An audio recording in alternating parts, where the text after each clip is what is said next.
Hello, my name's Ajay, and you're watching the defining moment for creating the culture of conscience. Our guest today is Reverend Dr. Paul Baiden-Adams. Dr. Adams was born in Atlanta, Georgia in the USA, and has been living and working in the UK over the last 15 years.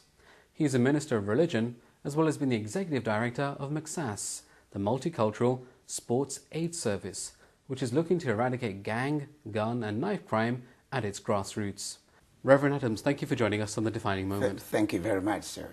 Well, before we get into today's topic, can you please share with us a defining moment from your life? That's right.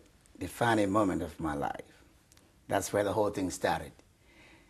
My defining moment was when, at the age of 17, growing up in Atlanta, Georgia, in a neighborhood where gun, and knife and drugs was just easy to get hold of which I was part of it. As a black young man at that time, money wasn't easy, job wasn't easy, so you're talking about in the early 60s. My defining moment started when, in my being part of that sort of gang and group, sometimes just, to get something to feed on, something to eat, and then it all ends up for me to lose a friend of mine. And this young man was the same age of like me. He died in my arm, being shot in the neck. Bam. And I watched this young man say, "Hey, I'm going to kill you." And he pulled the trigger right in front of me and blew a big hole into his neck, Robert's neck. And How old were you at that time? I was 19, and then Robert was 17 years old. And then I watched Robert die in my arms. And this young man threw the gun away and ran away, but even though they got him, but then I lost my friend in my arms. He bled to death. And I cannot explain the fear and what went through my head. I made my decision right there that for me, gang, gun, knife, whatever bring violence, whatever bring hate, I have to dump it right there. I don't care if I have to go without food. I got my moment. I learned my lesson.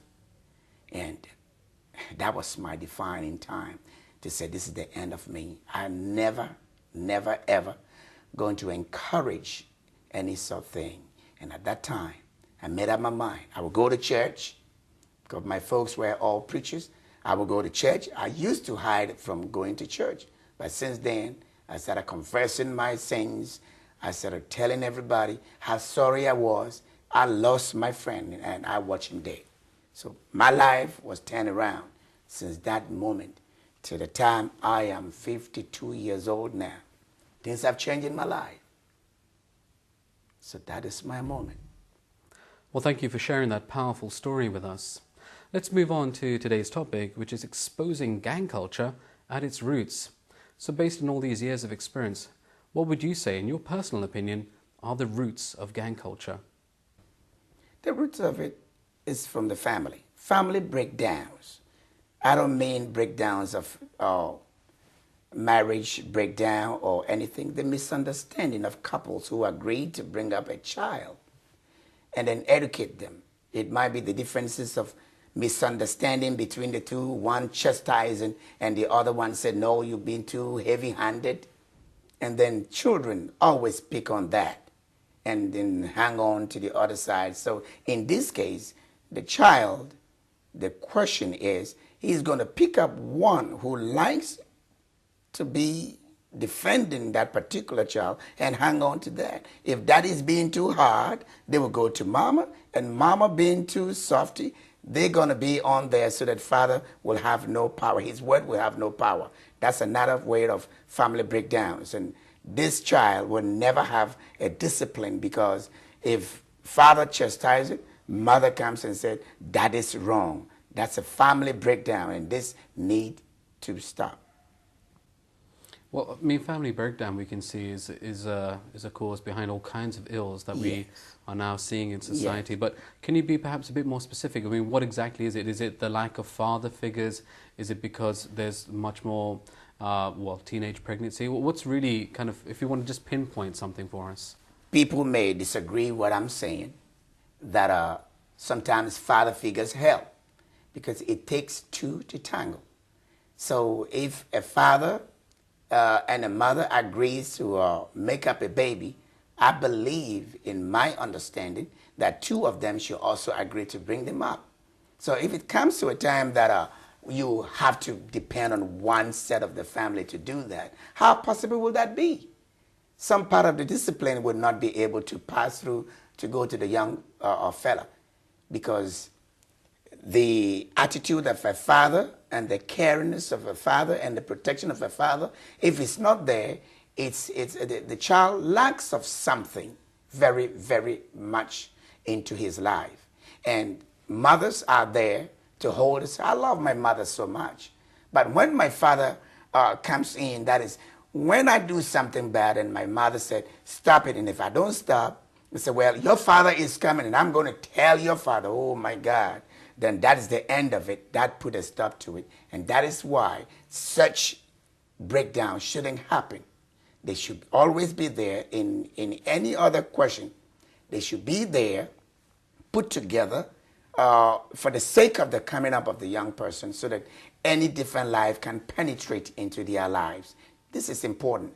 Not only marriage breakdown is what we call, this time when you say marriage breakdown or family breakdown, they think it's marriage breakdown.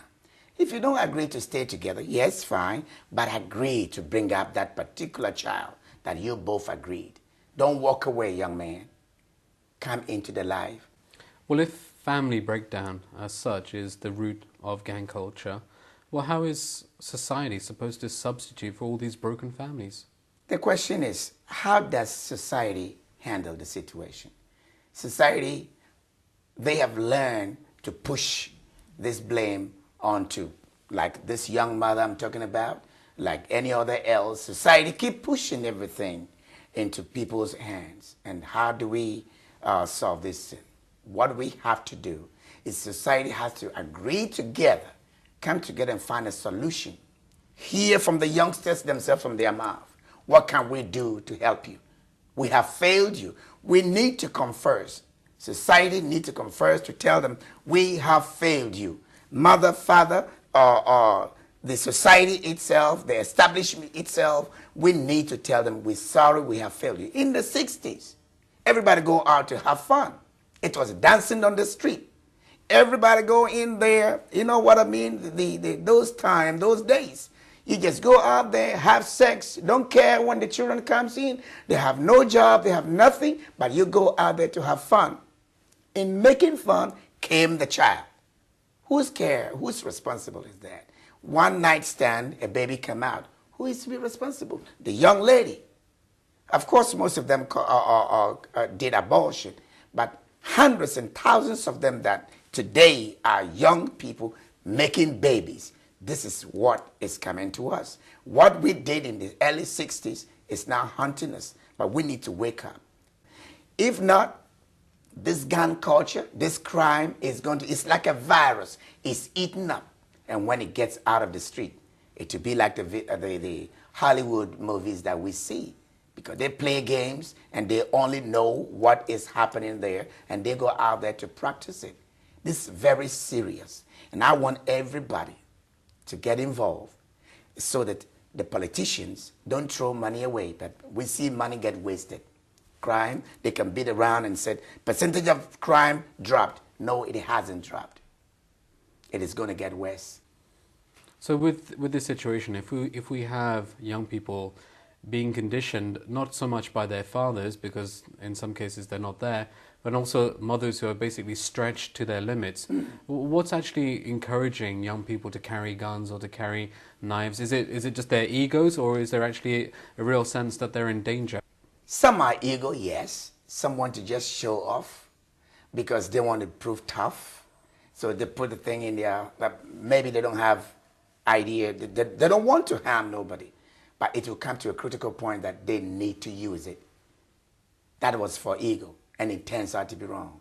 Some of them do that because of fear, because they tell me, they speak to me, because those groups want me to join them. I said no, and they said they're going to beat me up until They want to take my phone. They want to take my iPod. They want to take whatever I have until I join them. If I don't, they will continue to do that until I join them. So they're actually being forced. Being forced. By violence to join a gang. But yes, because they will come to you and tell you, listen, but you need to join us or you have no choice.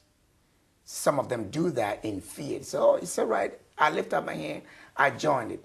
And they will teach you and show you what to do because they trained you how to hold a knife, how to hold a gun, whatever it is. They show you how to show no mercy. If they're going out to hang on in the post office to rob a woman, an old woman, they tell you, don't look at their faces. They tell me.